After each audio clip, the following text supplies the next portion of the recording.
Om Sri Mahaperiyava Charanam.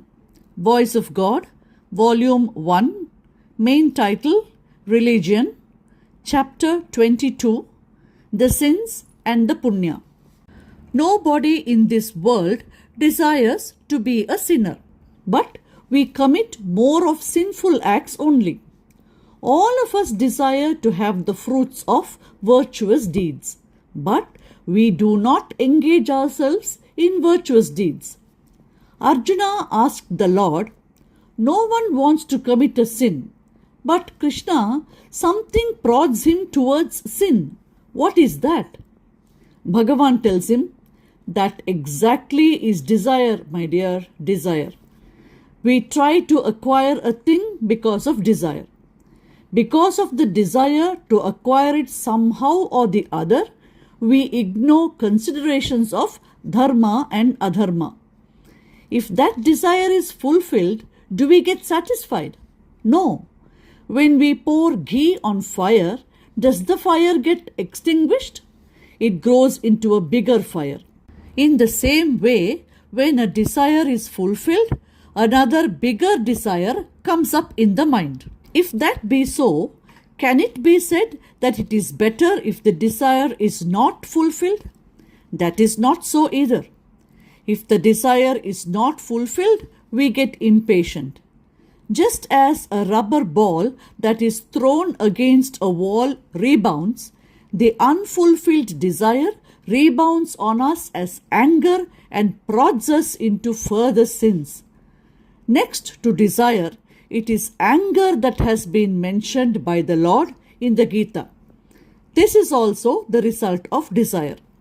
So, the only way to avoid sinful acts is to destroy desire. How to do this?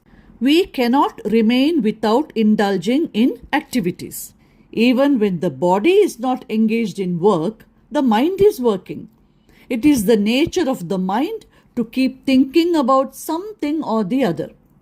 All our activities of the body and mind are centered around our selfish desires.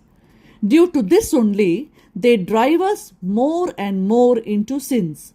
If that be so, and if we consider whether we can remain inactive and keep quiet, human nature does not allow that.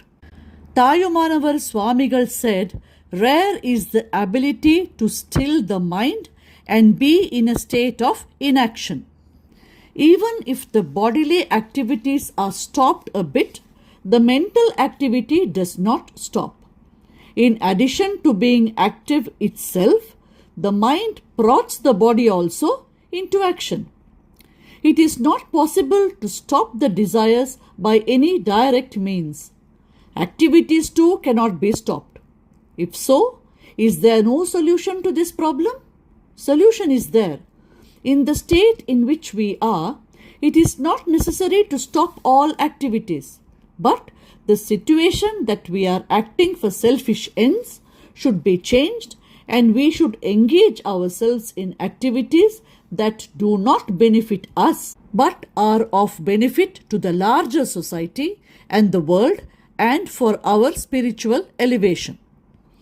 If we develop a taste for such activities and engage in them more and more, desires will keep decreasing, sins will decrease, and virtue will grow. That is to say, we should practice to engage ourselves in activities without desires. The activity that is performed without desire is a virtuous deed. We commit sins in 4 different ways. Bad deeds indulged in by the body, speaking untruth, bad thoughts of the mind, not to speak of the sins committed with money. We should get into the habit of virtuous deeds with the same 4 agents with which we commit sins. We should gain merit by rendering bodily help to others, circumambulating the Lord and worshipping Him. By chanting the Lord's names, we should gain merit. You may say, the entire time is taken for earning money. There is no time for this. Earning money is necessary for the householder, but if we think of it, we will see that not all the time is spent for earning money. How much time is wasted on useless talk, ridiculing others, idle gazing, newspaper comments. All that can be spent in meditating on the Lord's name. Even if a separate time cannot be set apart for this, it does not matter. While journeying to the office by bus or rail, we can mentally chant the Lord's name. Not a paisa of what is earned by a lot of running about will go with the body. In the other world, it is only the Lord's name that is legal tender. Mind is the Lord's resting place. We have made it a dustbin. After cleaning it and installing the Lord in it, we should sit in peace. Daily we should meditate like this at least for 5 minutes. This is a routine that should go on without interruption even if there is deluge, because this is the only thing that will come to our rescue when the world is deluged.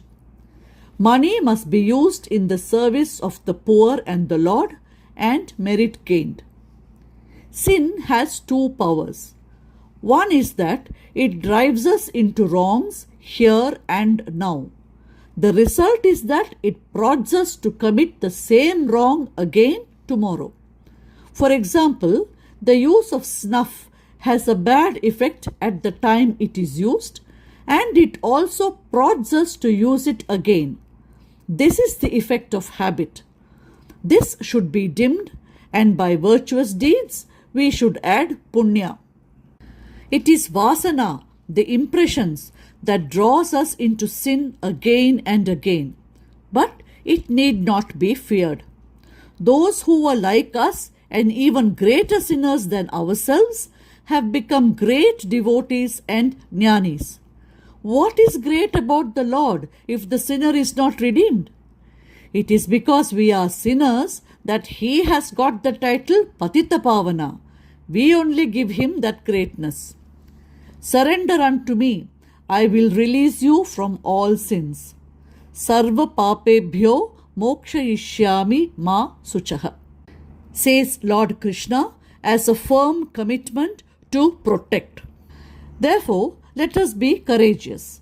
If something is wound over something else, only by unwinding it fully, it will become free. For the expiation of all the sins, as much virtuous deeds need to be performed. In between, there should be no impatience and hurry. If we show hurry, the thing will get tied up in difficult knots.